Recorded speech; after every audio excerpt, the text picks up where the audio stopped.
To get started, Professor Julia, can you please tell us a little bit about yourself and your career path that's taken you to where you are? My career path? Well, I started as a conventional academic, I think. I did my first degree at Cambridge and I stayed on and did a PhD. And then I had a research fellowship at Cambridge. And then I was offered my first academic post at Nottingham University. I then became the very first Royal Academy of Engineering Senior Research Fellow at Nottingham, and one of the senior academics, well, the professor at Cambridge in my old department said, why don't you come back to an academic post at Cambridge and bring your senior research fellowship with you? So I went back to Cambridge and I stayed in Cambridge as an academic for about 7 years. Towards the end of that, I did a lot of research with Rolls-Royce, looking at the development of materials for use in aero engine applications, in particular high temperature materials and their mechanical behaviour. And while I was doing that, Rolls-Royce came into the department and asked us if we'd be interested in bidding for one of their university technology centres, so to be their specialist centre for high temperature materials for gas turbines. So we bid for that and won it, and I spent a bit of time running that. And then Rolls-Royce came and asked if I would be interested in going and running their materials labs as Director of Materials for Rolls-Royce. So I thought that sounded like an opportunity I couldn't resist. Having spent a lot of time encouraging my students to go into jobs in manufacturing industry, and having done a lot of collaborative research with manufacturing industry, and in particular with Rolls-Royce, but with a range of other companies as well, I felt being invited to go and find out what the grass was like on the other side of the fence was an opportunity I should take. So I then spent 8 years, just over 8 years in Rolls-Royce. A couple of years as head of materials. I then became Director of Advanced Engineering for the Industrial Power Group of Rolls-Royce. I then became Managing Director of one of the manufacturing companies, the company that designed and made the front end of the engine, so it was called the Fan Systems Group. And my final job was as Engineering Director for the Rolls-Royce Marine business.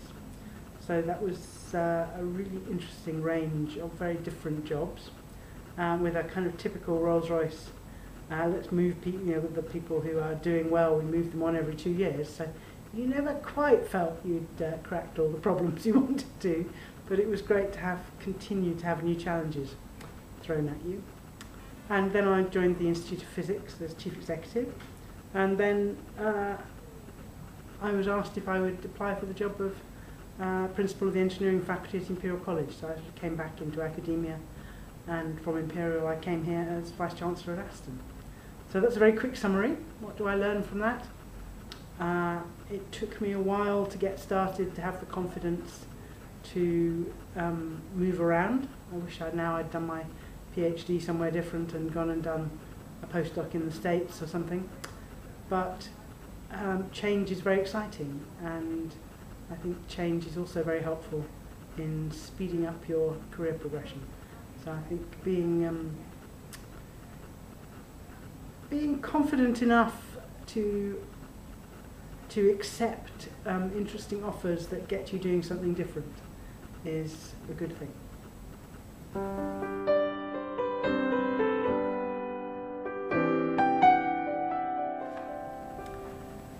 The very first quality I think you've got to have is that you've got to be able to paint a vision.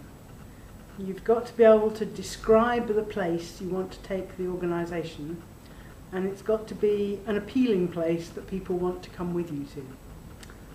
We had a great lecturer on one of the Rolls-Royce leadership courses I went on, who said, you've got to paint a picture of Fontainebleau forest in spring, with all of the spring flowers coming up and the sun shining through the new leaves on the trees. You are literally painting a picture of where the organisation is going, and it's got to be a picture that's compelling, and you've got to keep consistently demonstrating how what we're doing is moving us towards that vision. Along with that, you've got to be optimistic. you want your leaders, I think, to tell you that we have a plan, we have a path, we have a way of, particularly in hard times, and lots of companies going through, organisations are having difficult times, we've got a path which is going to be exciting, challenging, but motivating, that gets us from where we are now to where we need to be. You don't want to be a leader who's forever telling you how bad things are, because you need, a leader has to help motivate the team, and to do that you've got to be, I think, you've got to make sure you feel positive yourself. And I'm always, if I've got a plan, I always feel positive. A thing I like better than to feel I've got a good plan. So you've got to be positive. You've got to be very persistent and very consistent, because you have to continually give the same message. You can't continually, people don't want to know that one day we were doing this and the next day we're doing that. Particularly if you're asking people to move through a period of change, where they're trying to get to, how we're trying to get there, it's got to be pretty consistent. So you've got to have a consistency of message. I think you've got to try and be empathetic.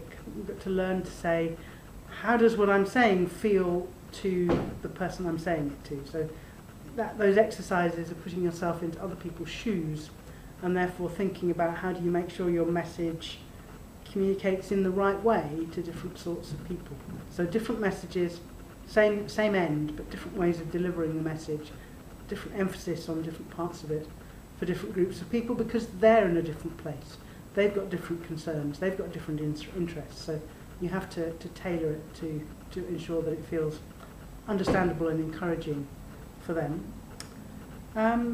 What else? I think you've got to work hard. I think that, one of the problems we have with young people today, and I don't mean our students, I mean children, is that this culture of celebrity and winning competitions for singing on the television or whatever and becoming famous somehow misses out the fact that actually most people who are very successful have worked extremely hard to get there. Some of them manage to look extraordinarily suave and as the kind of swan, but boy, have they been paddling hard underneath.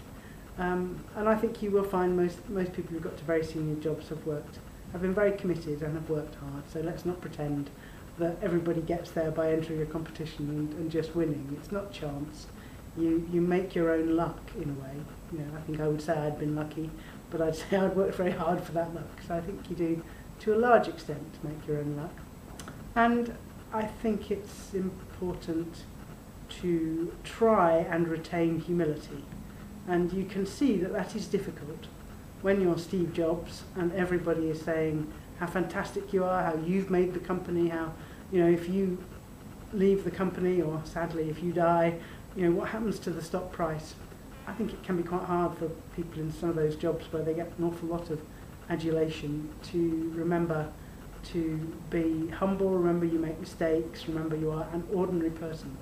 Almost people do change their behaviour towards you when you're the boss, and you've got to remember that when they tell you things are great or you've done something wonderful, you really have to keep your own critical facility, because sometimes they are saying to you what they think you want to hear, and it may be what you want to hear, but remember it may not actually be quite how things really are.